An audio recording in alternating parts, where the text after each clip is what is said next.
hanya tinggal dapat serat empty fiber lah.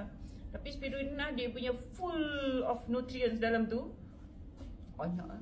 Kalau untuk orang resdung bagus. Sangatlah bagus. Vitamin, segala macam mineral, segala macam antioksidan, segala macam phyto, D, zinc, magnesium, kalsium. Semua ada kat dalam tu. Sebab tu lah dia kecil tapi dia sangat super power. Power bank, super food sampai boleh naik ke, dibawa ke angkasa lepas tu. Nak bawa sayur banyak mana, naik-naik atas kan.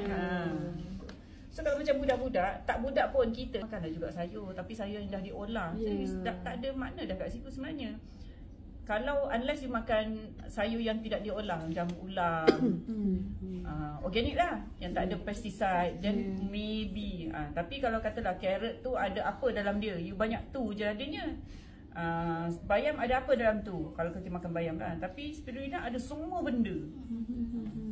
So dia sangat komplit. Budak-budak 5 biji sehari, 5 biji pagi, 5 biji malam dah lebih jauh lebih lengkap. 100 biji Dia memberi you makanan kepada you punya sel tau. Kita ni selalunya makan, fikir sedap di mulut, kenyang di perut. Tapi kita tak fikir dia punya value, nutrients value.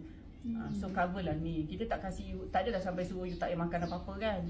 Makanlah, tapi at least kita cover lah. The nutrients part kita cover dengan spirulina. Segenggam. Segenggam.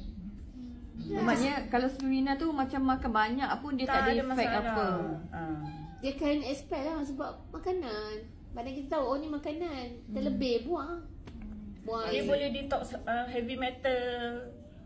Kita ada banyak heavy metal. Kadang-kadang kita tak perasan dalam ubat gigi, dalam lipstick, dalam shampoo, dalam bedak kita kan ada semua plumber, mercury semua tu. Mana nak buang? Tak banyak sikit. Ikan kita pun kadang-kadang kalau ikan kuali aluminium kan. Katalah ikan sungai, ikan tak sungai pun pollution kita kan, air.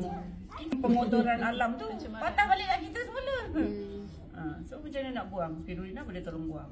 Sebab tu dia protect liver juga. Sebab heavy metal tu semua akan merosakkan kita punya liver, dan dia proses untuk detoxkan dia punya liver juga. Sangat bagus. Makanlah spirulina dengan culas.